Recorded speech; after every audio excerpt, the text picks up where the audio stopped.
Well, you might have suspected it was coming. The climate cult, Mark Rutte, the untrustworthy, trust the science lockdown legion. Well, yeah, they just started their first in the world cow emissions tax. I wonder if it gives you a bad feeling in your gut.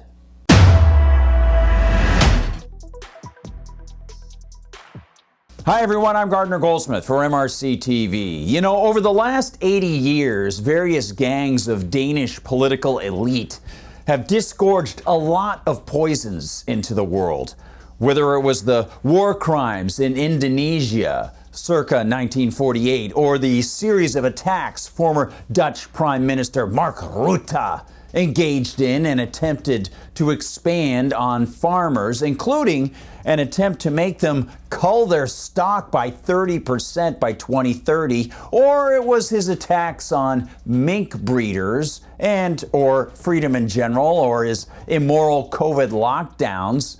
With Rutte now failed graduated to the head of the oh-so-trustworthy North Atlantic Treaty Organization, that's NATO, well, the Dutch government thugs, they're ready to carry on Rutte's legacy, attacking farmers and consumers and freedom in general under the goonish guise of battling the boogeyman of anthropogenic climate change.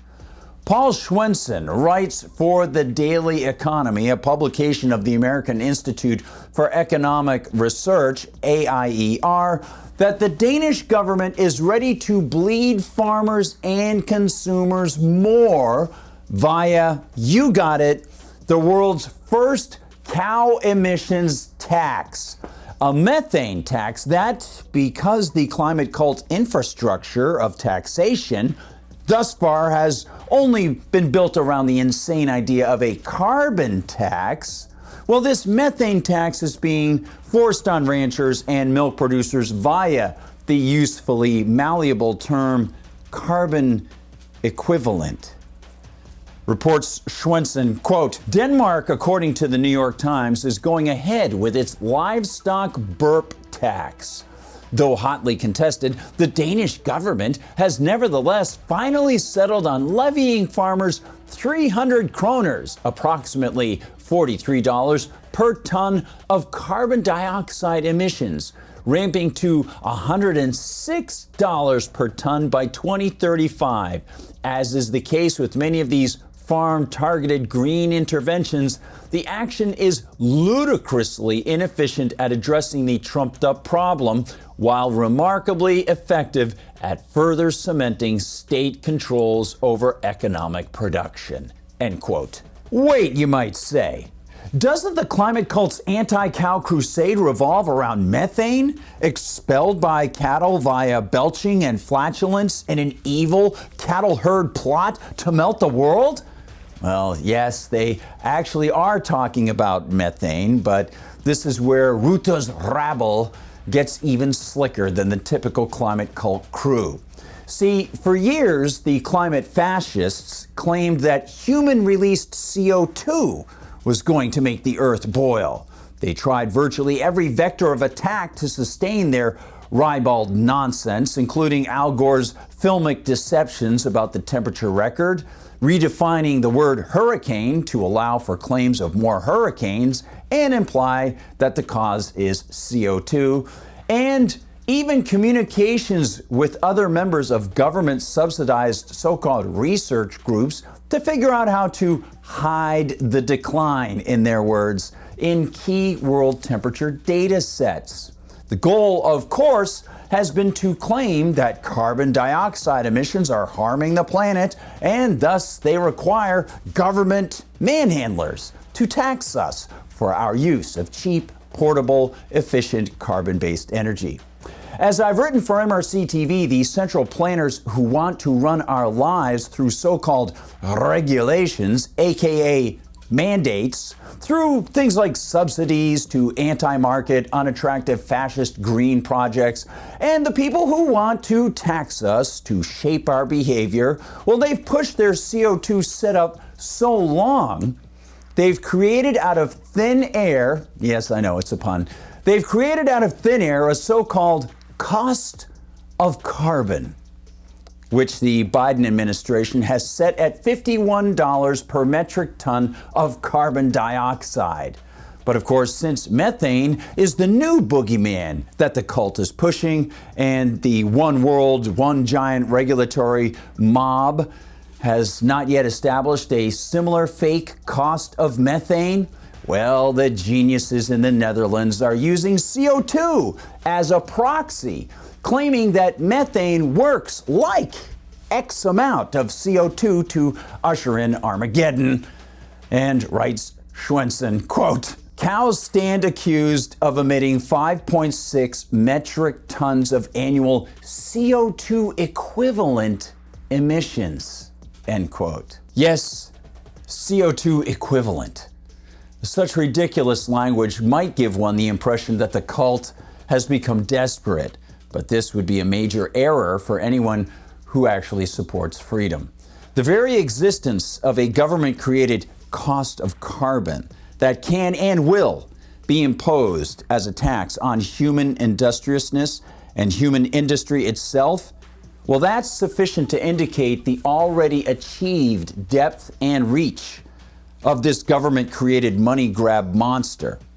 With witty aplomb, Schwennsen utilizes subtle puns to mock the Dutch plotters while warning the rest of us. He even attempts to address the cultists on their own level, pointing out that their own argument about cattle doesn't even stand, according to their so-called emissions problem mythology.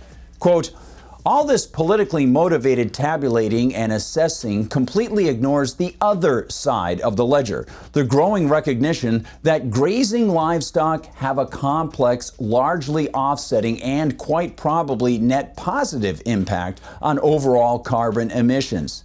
Nature, after all, doesn't work in simple equations, and we are woefully underinformed about the rich and inherently unmodelable world of stochastic ecology.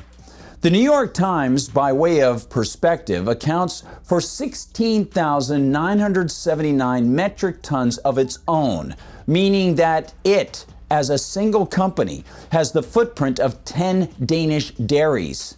What would readers of all the news that's fit to print have to say about an annual tax of $730,000 a year, ramping to $1.8 million, being added to the newspaper stand price?